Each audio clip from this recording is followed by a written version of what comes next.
우리가 예레미야서를 다음 주까지 함께 나누고 제가 마무리를 하려고 합니다. 그러나 볼수록 가슴 아픈 현장이 계속됨을 발견하게 되죠.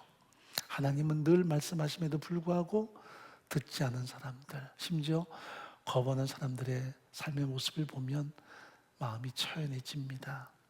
그런데도 불구하고 하나님은 여전히 말씀하셨고요, 포기하지 않았습니다. 하나님의 가슴 속에는 언제나 포기할 수 없는 거룩한 사랑이 존재했습니다. 그들이 듣지 않아도 포기하지 않으세요.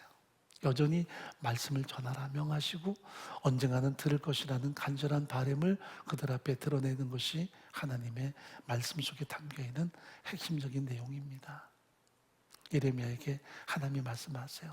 너는 가서 전달하라. 하나님, 그들이 지금까지 듣지 않았습니다. 너는 전달하라. 하나님, 그들이 안 듣는다니까요. 너는 여전히 전달하라. 그들이 저를 죽일 것입니다. 그럼에도 불구하고 하나님은 여전히 그들에게 전하라 명하셨습니다. 이것이 하나님의 사랑의 마음입니다. 우리는 지금 듣고 있습니까? 그래서 하나님의 말씀을 대변하는 예레미야는 언제나 죽음의 위기 앞에 서 있게 되지요. 왜냐하면 청중들이 그를 대적하고 그의 모든 경고를 받아들이지 않았기 때문입니다. 그 사역의 40년간 중에 23년 동안 그는 끊임없는 죽음의 위협 속에 서 있었다는 것을 성경은 말씀하고 있습니다. 기득권 세력들은 언제나 예레미야에게 적대적이었고요, 왕은 우유부단했습니다. 어느 누구도 듣지 않았습니다. 강하게 대적하는 자가 있는가 하면 들은 척 하면서도 결국은 한 귀로 흘려버리는 우유부단한 왕을 통해서 우리는 듣는 것이 얼마나 복인가를 다시 한번 확인하게 되는 거죠. 38장 4절 한번 읽어보겠습니다. 이에 그 방백들이 왕께 고하되 이 사람이 백성의 평안을 굳지 아니하고 해를 구하오니 청컨대 이 사람을 죽이소서. 그가 이같이 말하 이 성에 남은 군사의 손과 모든 백성의 손을 약하게 하나이다. 시드기야 왕이 가로되 보라, 그가 너희 손에 있느니라. 왕은 조금도 너희를 거스릴 수 없느니라.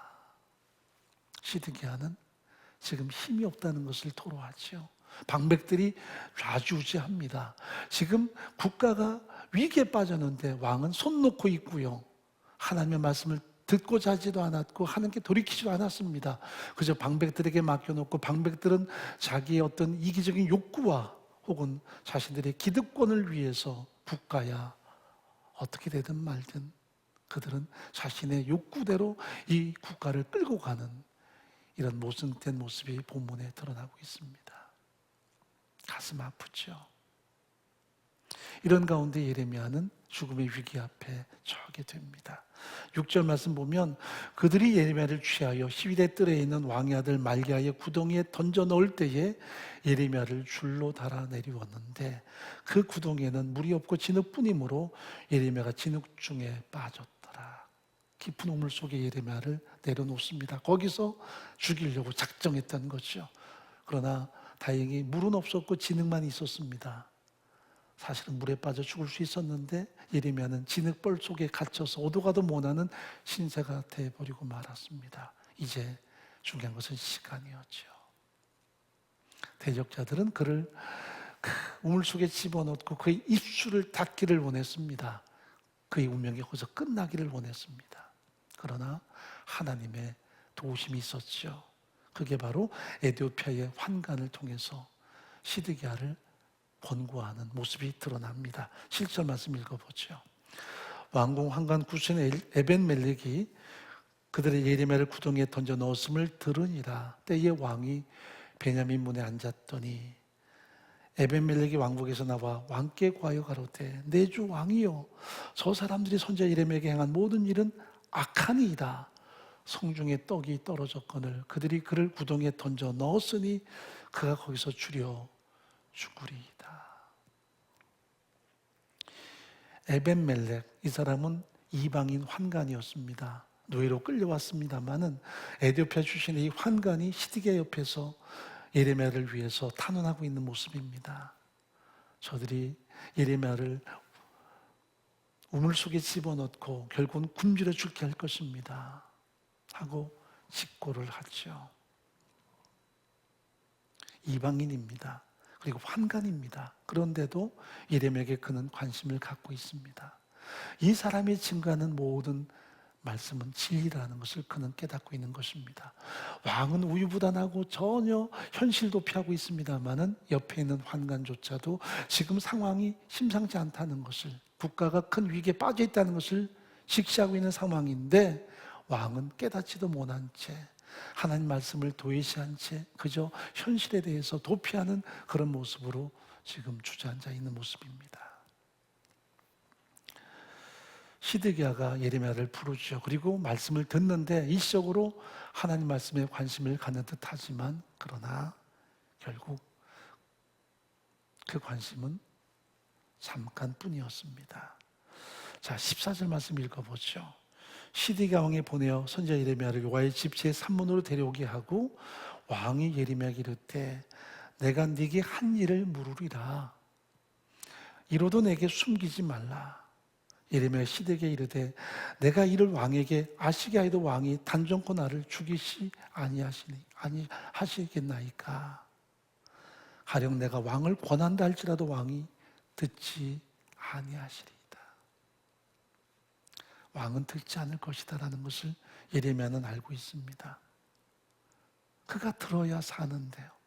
들어야 국가가 이 위기에서 벗어날 수 있는데요. 시드기야는 어떻게 보면 허황된 말만 합니다.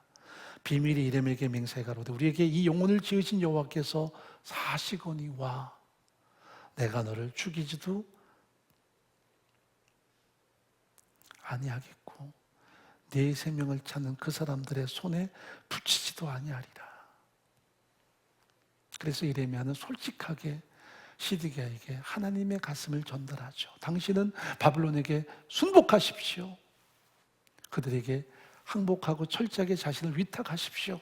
이집트를 의지하거나 이집트의 우상을 끌어들이지 말고 그들이 도와줄 걸로 착각하지 말고 하나님께 무릎 꿇고 하나님의 주권 앞에 철저하게 순복하십시오. 지금 하나님은 바벨론을 통해서 이 유다를 징벌하고 있습니다. 그러므로 바벨론에게 순복하는 것은 바벨론에게 단지 순복하는 것이 아닌 하나님의 통치와 하나님의 주권 앞에 당신이 돌아오는 것을 의미합니다. 그런데 왜 왕은 어찌하여 이집트를 의지하며 그들의 신을 의지하며 그들이 도울 것이라 그렇게 헛된 기대감을 가지고 있습니까?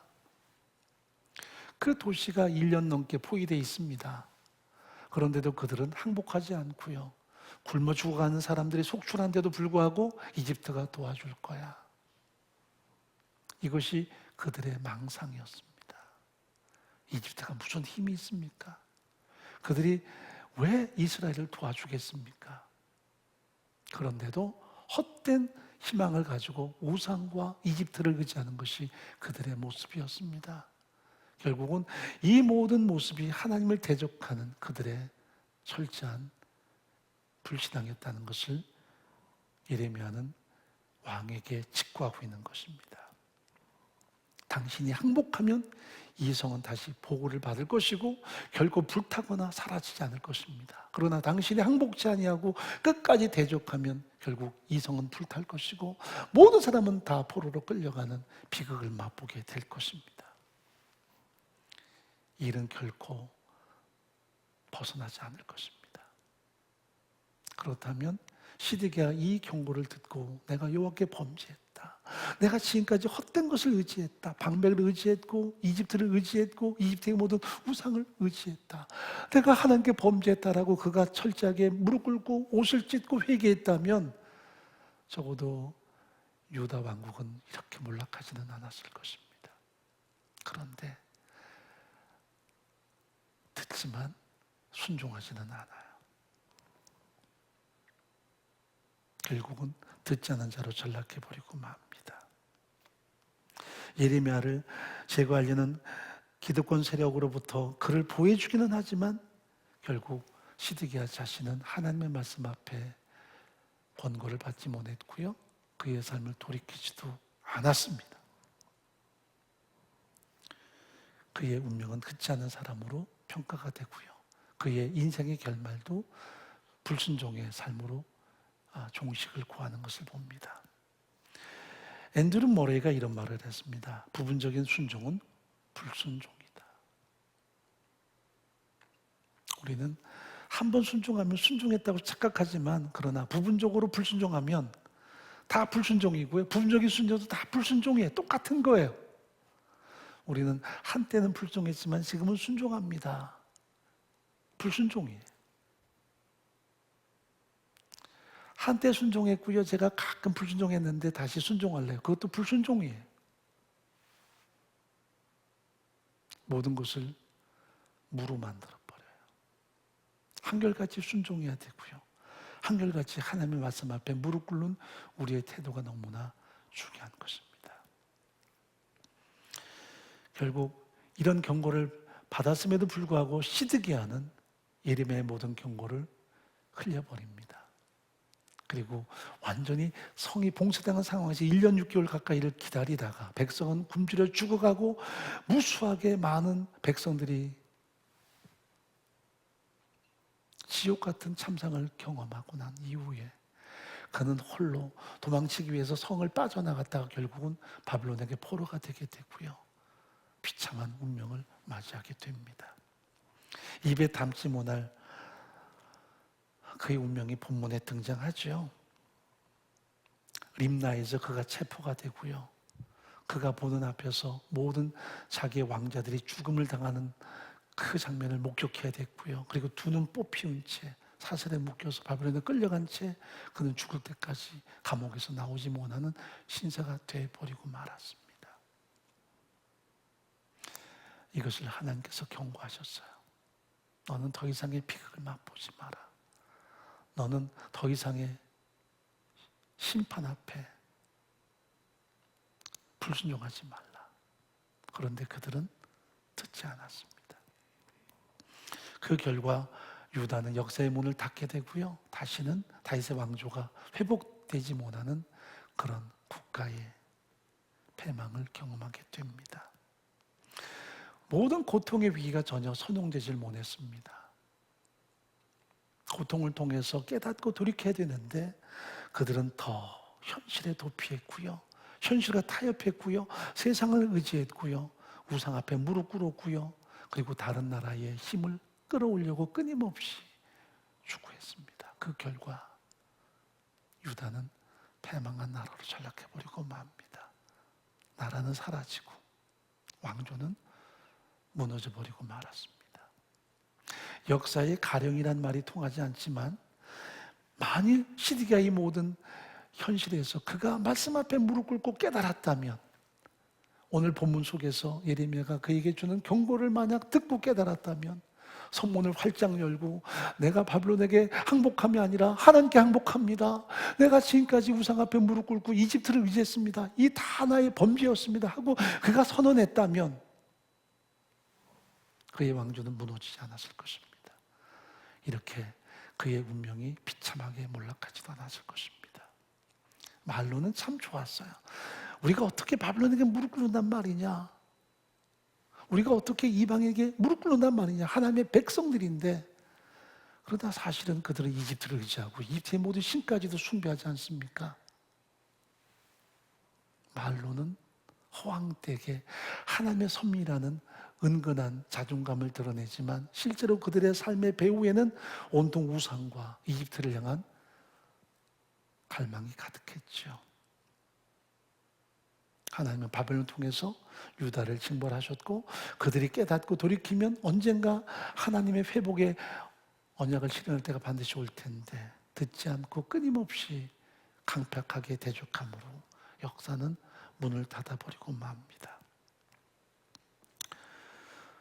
도스토옙스키가 한 말 여러분 기억하실 거예요.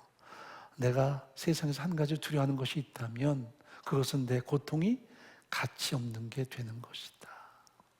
여러분 고통은 가치를 형성해야 돼요. 우리가 기왕에 당한 고통이라면 내 인생의 유익이 돼야 되고요. 내 삶 속에 뭔가 새롭게 인생의 방향을 점검할 수 있는 기회로 선정이 돼야 돼요. 그런데 그 고통이 아무런 의미 없으면 삶은 피폐해지죠. 삶은 정말 어리석어지죠. 여러분 시드기야는 자기 아버지 요시아의 그 삶을 통해서 많은 것을 배웠을 거예요. 요시아는 39의 나이에 무기토에서 결국 비극적인 운명을 맞이합니다. 그리고 그 왕조가 서서히 몰락하기 시작하죠. 39살 젊은 나이에 요시아는 세상을 떠나고요. 요아스가 왕이 오르고 그는 파라오에 의해서 이집트로 끌려갑니다. 여호야김은 25살에 왕이 오른 다음에 11년 동안을 통치합니다. 여호와 보시기에 악만 행했고요. 그리고 36세에 바벨론의 포로로 끌려갑니다. 그리고 난 다음에 여호야김이 아주 어린 나이에 왕이 오르죠. 불과 100일을 통치한 다음에 바벨론에 끌려갑니다. 시드기야는 마지막 왕이지만 이 여호야김의 삼촌, 따지고 보면 요시아의 아들이었습니다. 그러니까 아버지 요시아의 모든 삶을 그는 곁에서 봤고요.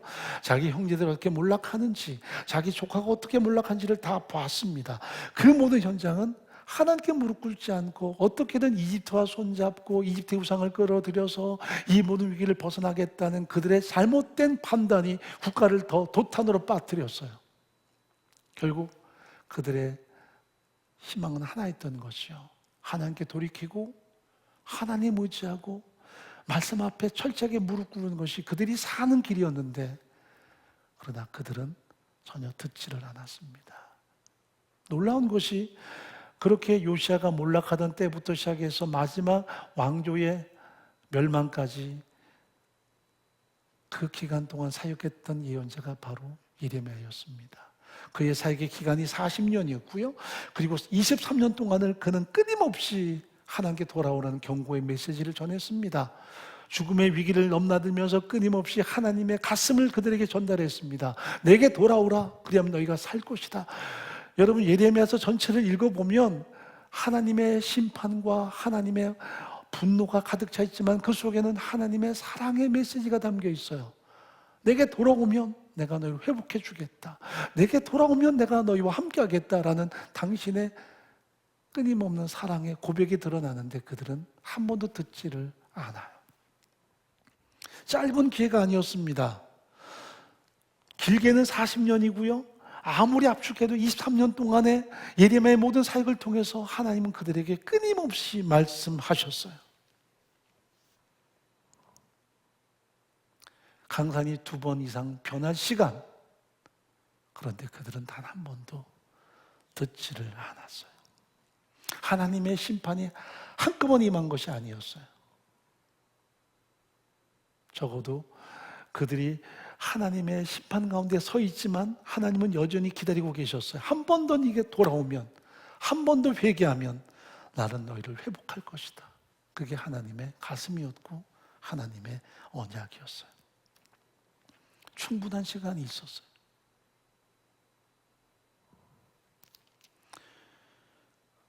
돌이킬 수 있는 충분한 기간이 있었어요.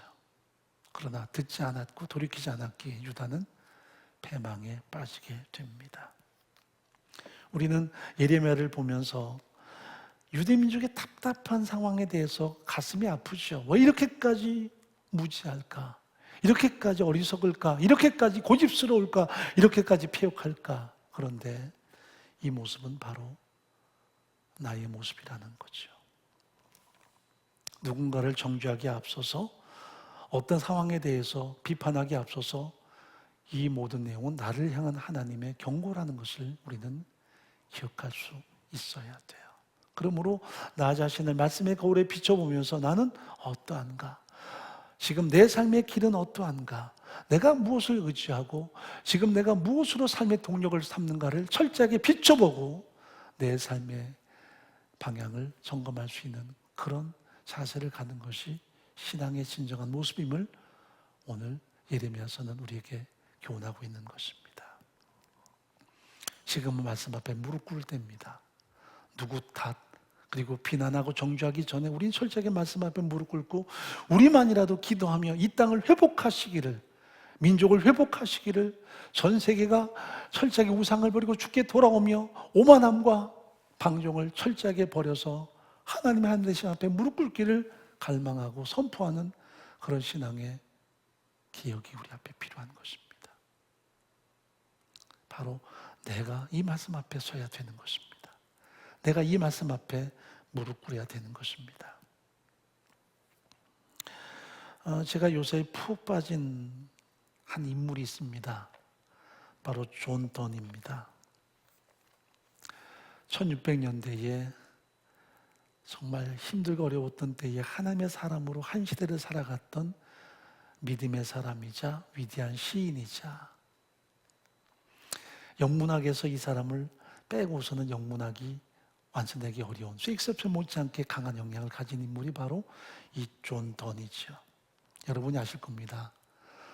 누구를 위하여 종은 울리나 종은 너를 위하여 울린다라는, 또 제목이 인간은 섬이 아니다라는 책도 나왔고요. 그런데 다 같은 내용입니다.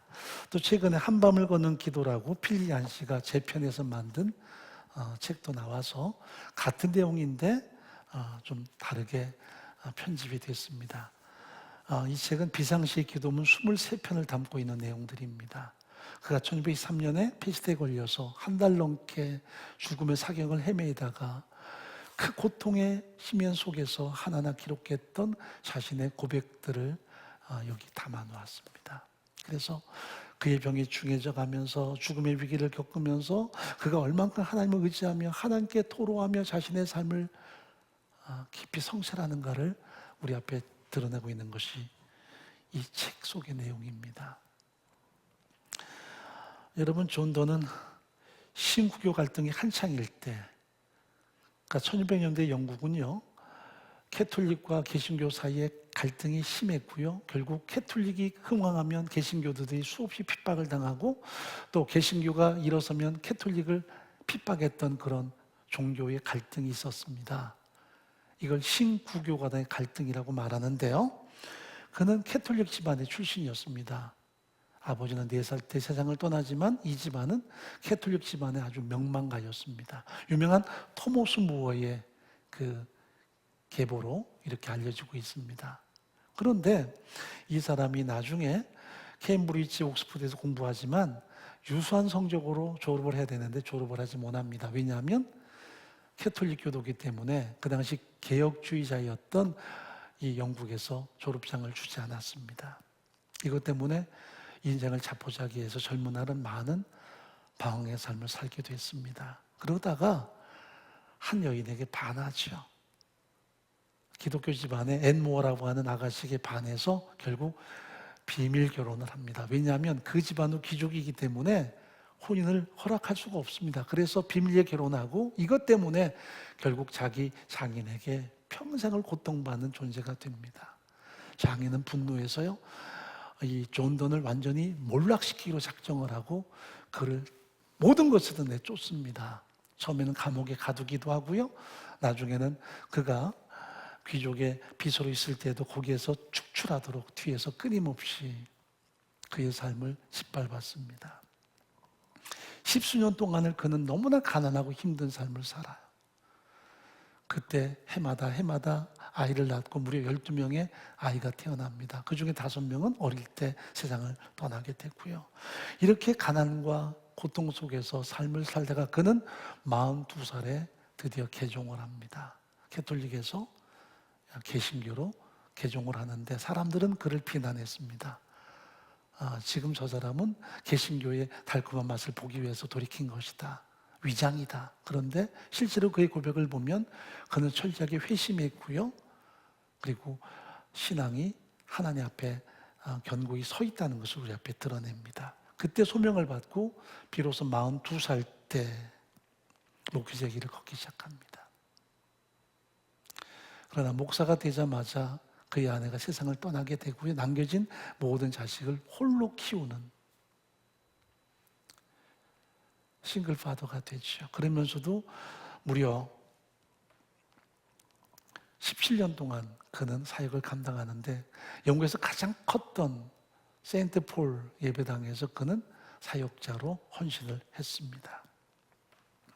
1623년 런던을 휩쓸었던 페스트에 의해서 인구의 3분의 1이 죽는 대역병의 참사가 나타난 시간입니다. 그때 그는 자기 교구를 돌보면서 자기도 병에 감염되게 돼요. 그래서 죽어가는 그 고통 속에서 한 달 넘게 씨름하면서 써냈던 것이 바로 이 비상시 기도문입니다. 그 속에 인간은 섬이 아니다, 혹은 종은 너를 위해서 울린다라는 고백이 담겨 있는 거죠. 자, 런던에서는 예배당이 종을 울릴 때 세 가지 이유에서 종을 울린다고 합니다. 첫째는 예배 시간을 알리는 종소리입니다. 두 번째는 누군가 죽었을 때 종을 울립니다. 그래서 예배 시간이 아닐 때 종이 울리면 아, 누군가 죽었구나 하는 것을 사람들이 알아요. 또 세 번째는 종을 좀 급하게 때립니다. 그러면 누군가 지금 위급하다는 하나의 내용이 담겨 있습니다. 그래서 사람들은 아, 누군가가 위급하고 누군가 곧 죽는다라는 그런 경고를 받은 거죠. 그런데 이 속에 담겨 있는 그의 비상기도문 23편 가운데 17번째 묵상이 바로 망종의 종소리입니다. 망종의 종소리. 이 망종의 종소리는 패싱벨이라 그래서요. 예배의 시간을 알리는 것도 아니고 사람의 죽음도 알리는 것이 아니라 누군가 지금 위험하다라는 것을 알리는 그런 종소리입니다. 그러면 영국의 귀족들은요, 예배 시간이 아니라면 아, 누가 죽어가는구나, 혹은 누가 죽었구나를 통해서 하인들을 보냅니다. 보내서 누가 죽었는가, 누가 죽어가는가를 알고 내가 그 사람의 장례식에 가야 되나, 이런 것들을 주로 이제 궁금해했겠죠. 그런데 그런 상황들을 바탕에 깔고 그가 이 묵상을 합니다. 자, 17번 기도문입니다. 망종의 종소리. 태양이 떠오를 때 누가 바라보지 않으며 유성이 하늘을 가로지를 때 누가 올려다보지 않겠는가? 종소리가 날 때 무슨 이인가요? 귀 기울이지 않은 이가 있는가? 내가 듣는 이 종소리는 내 자신의 일부가 이 세상에서 사라짐을 의미한다. 인간은 아무도 고립되고 독자적인 섬이 아니다. 흙덩이 하나가 바닷물에 씻겨 내려가면 유럽이 그만큼 작아진다. 곳이 쓸려나가든, 이 곳은 이 모래톱을 말하거든요. 곳이 쓸려나가든 친구나 내 소유와 영지가 쓸려나가든 마찬가지다. 나는 인류의 일부이기 때문에 어느 누구의 죽음에도 나는 그만큼 줄어든다. 그러니 누구를 위해 종이 울리는가 알려고 하지 말라. 종은 그대를 위해, 나를 위해 울리는 것이다. 이런 우물한 생각으로 내가 이웃의 불행을 흡수하는 것처럼 보일 수도 있다. 나만의 불행으로 충분하지 않다는 듯 말이다. 그러나 사실 고통은 일종의 보물이다. 고통으로 우리가 성숙하고 원숙해져서 하나님께 합당한 자가 될 수 있기 때문이다. 내가 내 보물을 화폐가 아니라 금덩이로 가지고 다닌다면 여행하면서 경비를 지불하는 데 도움이 안 될 것이다. 이와 비슷하게 고난은 일종의 보물이지만 우리가 천국의 집에 점점 더 가까워지기 전까지는 그리 유용하지 않다. 이웃 사람이 죽을 병에 걸려 누워 있어도 그의 고통이 광산의 금처럼 그의 내부에 머물러 있어서 별다른 쓸모가 없을 수도 있다. 그러나 그의 병을 알리는 종소리가 그 황금을 캐내어내게 준다. 나는 그의 공경을 생각함으로써 내 공경을 숙고하고 우리의 유일한 보장 되시는 하나님께 의지하고 도움을 구함으로써 내 안전을 확보한다. 바로 7번째 기도문, 망종의 종소리에 나오는 내용입니다. 종이 땡 하고 울립니다. 누가 위급하다, 누가 죽었다. 그래서 알려고 하죠. 누가 위급하지, 누가 죽었지? 그러나 그 종소리는 너도 죽는다, 너도 곧 위급함이 온다는 것을 경고하는 내용이라는 거예요. 누군가 병들어 있다 그러면 그 사람의 고통은 우리가 멀리 있을 때는 하나의 보물을 금방 속에 넣는 것처럼 보이지만, 그러나 그 사람의 삶을 통해 내가 성찰하면 이것은 내게 보화가 될 수 있다는 것입니다. 그러므로 다른 사람의 모든 고통을 그저 누군가의 고통으로 여기지 말라는 것입니다. 그것은 내 고통이 될 것이고요. 내가 그것을 성찰할 때 우리는 보다 더 하나님께 가까이 나갈 수 있는 믿음의 삶으로 견고히 설 수 있다는 것을 경고하는 내용입니다. 그의 묵상이지만 참 아름다운 내용들을 담고 있습니다. 그는 이후 8년을 더 생존해서 사역을 감당하다 59세에 세상을 떠납니다. 그렇게 극한 고통을 넘나들며 드렸던 기도, 23편의 기도문은 유럽의 역병 속에서 드리던 기도라면 우리는 지금 400년을 뛰어넘어서 코로나 팬데믹 상에서 어떤 기도를 드려야 되겠습니까? 이 백성을 가슴에 품고 민족을 가슴에 품고 기도하는, 누군가 고통당할 때 그 사람의 고통이 아닌 나의 고통이 되고, 누군가 세상을 떠나갈 때 한 사람이 죽었다가 아니라 우리 삶의 일부분이 허물어져 나가는 거죠. 누구나 섬은 아니에요. 다 대륙이에요. 섬은 혼자 독립되어 있지만 대륙은 한쪽이 무너지면 모든 대륙의 한쪽이 사라지는 것, 다 연결되어 있는 존재라는 것을 이야기합니다. 그래서 모든 고통은 나의 고통이 되는 것이고요. 그래서 기도하고 하나님도 의지하는 것이 마땅하다는 것을 성경은 우리에게 교훈하고 있습니다. 이 시대 참 힘들고 어렵지만 우리가 더 많이 기도하고요, 더 많이 무릎으로 이 민족과 또 공동체와 모든 사람을 끌어안고 기도와 간구의 삶을 우리가 더 살아가기를 간절히 바랍니다.